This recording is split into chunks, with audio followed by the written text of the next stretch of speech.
Şah İsmail Osmanlıya qarşı heç bir xristiyan ölkəsi ilə müttəfiq olmuyor. Heç bir, yəni bu tarixi palavradır. Yəni bu ən böyük böhtandır.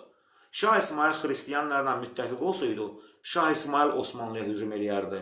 Tam tərsi olub tarixdə. Osmanlı ilə müharibə eləyib də Avropa həmişə.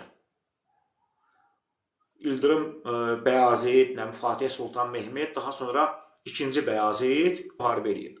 Sultan Yavuz Səlim öz atası 2-ci Bəyaziti devirir, çıxır taxta. Yavuz Səlim taxta çıxandan sonra Avropa ilə sülh müqaviləsi bağlayır və ordunun üzünü çevirir şərqə. Yəni Yavuz Sultan Səlim Osmanlı ordusunun üzün şərqə çevirən ilk Osmanlı sultanıdır. Yavuz Sultan Səlimə qədər Osmanlı ancaq Avropa ilə döyüşürdü. Yavuz Sultan Səlimdən sonra 1512-ci ildə hakimiyyətə gələndən sonra ordunun çöndərir şərqə tərəf. Səfəvilər üzərinə hücum eləyir, Səfəvilərdən sonra Dulqadir oğullarına hücum eləyir, ondan sonra Misir Məmlük Türk sultanlığına hücum eləyir.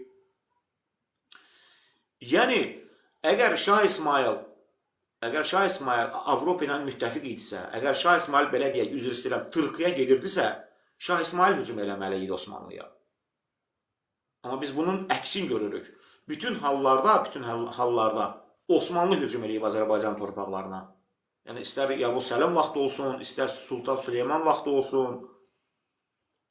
Yəni, Şah İsmailin heç bir Avropa dövlətindən müttəfiqliyi olmuyor.